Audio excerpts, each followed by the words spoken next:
Thank you, Mr. Chairman. Hello, thank you for inviting me to speak today. My name is Alicia Kozakevich. A Pittsburgh resident, I am 19 years old and a sophomore in college. And for the benefit of those of you who don't remember those headlines, I am that 13-year-old girl who was lured by an internet predator, transported across state lines to Virginia, in fact, not so very far from here, and enslaved by a sadistic pedophile monster. The authorities told my parents that the odds were 1,000,000 to 1 against my recovery. But I was the exception. I got the miracle.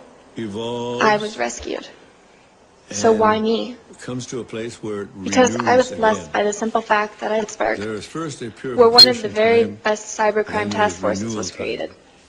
And because I was enslaved in Virginia, where one of the best Internet Crimes Against Children task force, or ICATS, exists. Because they had the training, the knowledge, and the expertise to find that needle in the haystack. That was a lost little girl. That was me. Because they had the cooperation of another fine ICAC team here in Virginia. Because they were there. I am here. They are the only reason that I am here in front of you today. But I want you to know that I am not up here alone. Beside me, there are so many young girls whose stories will never be heard. Because they are dead, possibly enslaved, or just too terrified to speak out. When I speak, what I say is for all of us who exist in pain and fear and sometimes even shame, and for those of us who have been silenced by the grave. So I guess you need to know how it happened and why I let it happen to me. I want you to stop thinking that right now. As one young girl said, just because someone leaves without a struggle doesn't mean that they left willingly. It's been 5 years, and I've just begun to answer that question myself.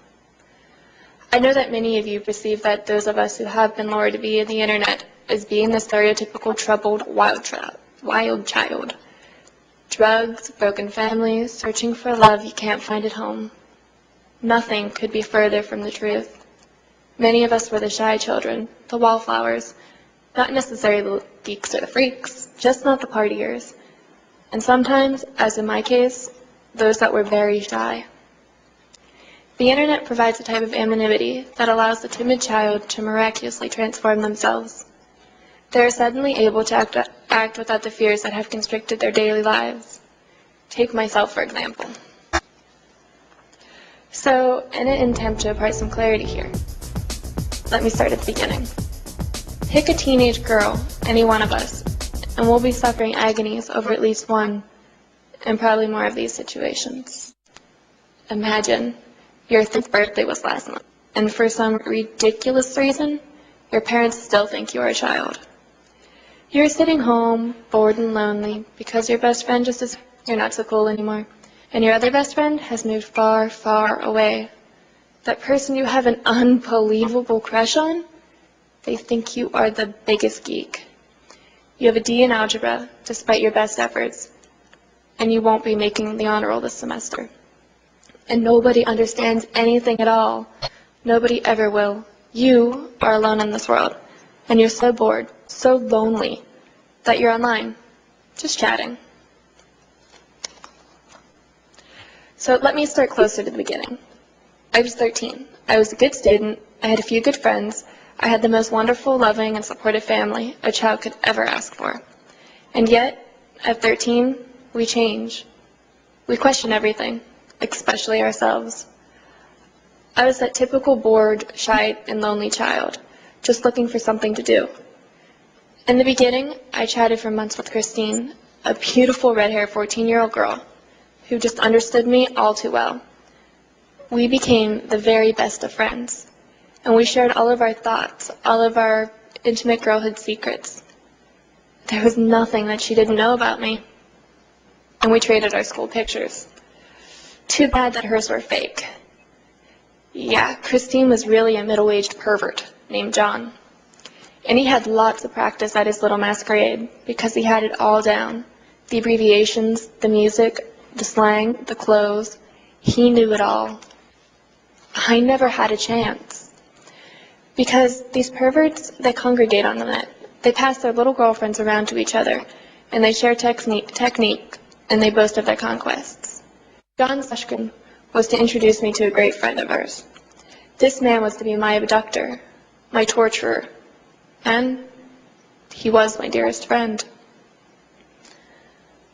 My relationship online with Tyree grew slowly, over a period of about 6 months. He was courteous and interesting and subtle. He was thoughtful and gentle and nice, and of course, entirely deceptive.